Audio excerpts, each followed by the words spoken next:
Hi, Dr. Whitten here, and I'm really excited to show you a technique that I teach all my patients to keep their spine and their joints healthy.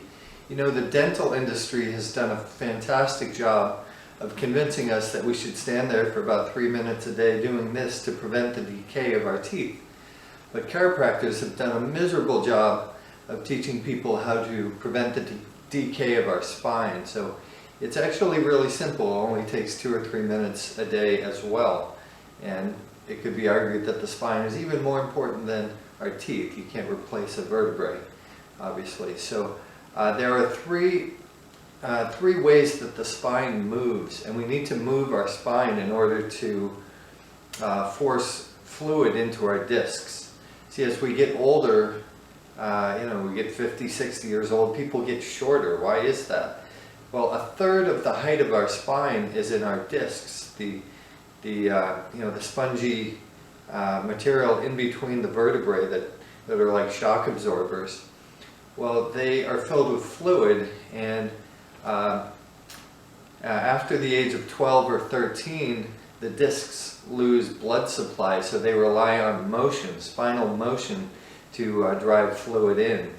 And so I'm going to show you how to move the spine in 3 planes of motion to drive fluid in there, keep our spine healthy, and just keep our range of motion up. Usually, as you see, people as they get older, they get stiff and they can't move.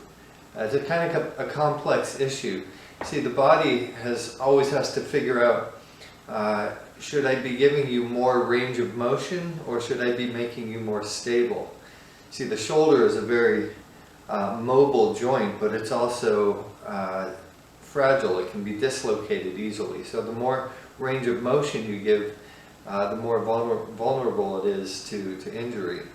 So if you're not using your full range of motion, your body interprets that as he doesn't need all that range of motion, so we'll give him more stiffness in order to be more protected. So by using your full range of motion, you're actually telling your body, you're signaling it that, yes, I want to stay limber, I want to stay mobile, I don't want to lose my flexibility. So this is an important signaling device to your body that says, no, don't make me stiff, I don't want to become arthritic. And so it serves many purposes. Another point I want to make about hydrating your discs is that you can't hydrate your discs if you're dehydrated. You see, when you drink a glass of water, your brain gets first priority, and then your other organs, and if they get all that they need, then your joints get last priority. So the first thing to do, if you do this in the morning, you want to drink a couple glasses of water so that there's water that can be pumped into your discs. So stay well hydrated, and the best way to do that is sip water throughout the day. Essentially, you can only absorb 4 ounces of water every half hour. That's like 2 sips. So if you have a water bottle within arm's reach, take 2 sips every half hour. That'll keep you well hydrated. So as you do these movements, your discs and all your joints will be thoroughly lubricated. So the 3 ways that our spine moves is front to back, side to side, and rotational. So the front to back motion looks like this. You exhale as you go down, you inhale as you go back. So if you do it at this speed, essentially you're doing about 1 every 3 seconds, so you can do about 20 a minute. So what we're trying to do is we're not bending at the hips, we're trying to flex the spine forwards and backwards. And so to see it from the side, it looks like this. We're flexing, and then we're bringing our shoulders and our arms back, trying to bring the shoulder blades together. A lot of times people forget the head, and so we want to include the neck as well, to bring the head down and all the way back. The next range of motion we want to work on is side to side. So essentially you see how far you can reach down your leg, the knees stay pretty straight. And once again, don't forget your head. Drop your ear to your shoulder. And when I work on older patients, that's the range of motion that is lost in most cases. People lose the ability to laterally bend their neck.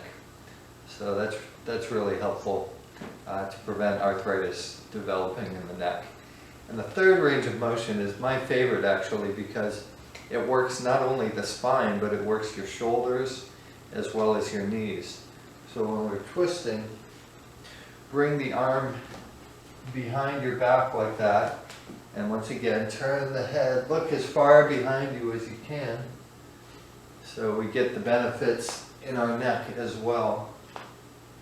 So 20 each side, and exhale as you go into the motion, and that reduces the resistance that the lungs give. So as you exhale, you can twist a little farther into it. So if you're sitting at a computer for hours a day, get up every couple hours. Maybe you don't need to do 20 of each of these, which takes about 3 minutes, but do 5 or 10, and it will really help so your back doesn't get sore. Sitting at a computer for 8 hours a day is really tough on the back, and this will help you take care of your spine really well. So you spend 3 minutes a day brushing your teeth. You can spend 3 minutes a day doing this for your spine. If you want, you could even multitask and brush your teeth while you do it. So please subscribe below. The more subscribers we have, the better we are ranked on YouTube, so more people get this valuable information. If you have any questions, feel free to leave a comment, or if you have other suggestions that I haven't mentioned here, maybe I could include that in future videos. Thank you.